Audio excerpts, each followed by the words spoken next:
இன்றைய முதல் வாசகம் நீதிமொழிகள் நூலிலிருந்து வாசகம். அதிகாரம் 8 வசனம் 22 முதல் 31 முடிய.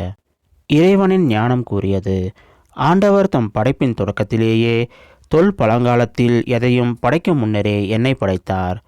தொடக்கத்தில் பூவுலகு உண்டாகும் முன்னே நானே முதல் நிலைநிறுத்த பெற்றேன். கடல்களே இல்லாத காலத்தில் நான் பிறந்தேன். பொங்கி வழியும் ஊற்றுகளும் அப்போது இல்லை. மலைகள் நிலைநாட்டப்படும் முன்னே, குன்றுகள் உண்டாகும் முன்னே நான் பிறந்தேன். அவர் பூவுலகையும் பரந்த வெளியையும் உண்டாகும் முன்னே, உலகின் முதல் மண்துகளை உண்டாக்கும் முன்னே நான் பிறந்தேன். வானத்தை அவர் நிலைநிறுத்தின போது, கடல் மீது அடிவானத்தின் எல்லையை குறித்த போது நான் அங்கே இருந்தேன்.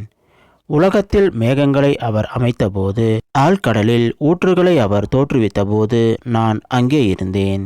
அவர் கடலுக்கு எல்லையை ஏற்படுத்தி அந்த எல்லையை கடல் நீர் கடவாதிருக்கும்படி செய்தபோது, பூவுலகிற்கு அவர் அடித்தளமிட்ட போது நான் அவர் அருகில் அவருடைய சிற்பியாயிருந்தேன்.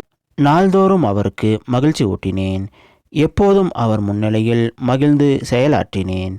அவரது பூவுலகில் எங்கும் மகிழ்ந்து செயலாற்றினேன். மனித இனத்தோடு இருப்பதில் மகிழ்ச்சி கண்டேன். இது ஆண்டவர் வழங்கும் அருள்வாக்கு. இறைவா, உமக்கு நன்றி. இன்றைய இரண்டாம் வாசகம் திருத்தூதர் பவுல் ரோமியருக்கு எழுதிய திருமுகத்திலிருந்த வாசகம். அதிகாரம் 5 வசனம் 1 முதல் 5 முடிய. சகோதர சகோதரிகளே, நாம் கொண்டுள்ள நம்பிக்கையின் மூலம் கடவுளுக்கு ஏற்புடையவர்களாகியுள்ள நாம் நம் ஆண்டவர் இயேசு கிறிஸ்துவின் வழியாய் கடவுளோடு நல்லுறவு கொண்டுள்ளோம். நாம் இப்போது அருள்நிலையை பெற்றிருக்கிறோம். இந்நிலையை அடையும் உரிமை இயேசு கிறிஸ்து மீது கொண்ட நம்பிக்கையால் தான் அவர் வழியாகவே நமக்கு கிடைத்தது. கடவுளின் மாட்சியில் பங்கு பெறுவோம் என்னும் எதிர்நோக்கில் நாம் பெருமகிழ்வும் கொள்ள முடிகிறது. அது மட்டுமல்ல, துன்பங்களை தாங்கிக் கொள்வதிலும் பெருமகிழ்ச்சி கொள்கிறோம். ஏனெனில் துன்பத்தால் மன உறுதியும், மன உறுதியால் தகைமையும், தகைமையால் எதிர்நோக்கும் விளையும் என அறிந்திருக்கிறோம். அந்த எதிர்நோக்கு ஒருபோதும் ஏமாற்றம் தராது. ஏனெனில் நாம் பெற்றுள்ள தூய ஆவின் வழியாய் கடவுளின் அன்பு நம் உள்ளங்களில் பொழியப்பட்டுள்ளது. இது ஆண்டவர் வழங்கும் அருள்வாக்கு. இறைவா, உமக்கு நன்றி. இன்றைய நற்செய்தி புனித யோவான் எழுதிய நற்செய்தியிலிருந்து வாசகம். அதிகாரம் 16 வசனம் 12 முதல் 15 முடிய.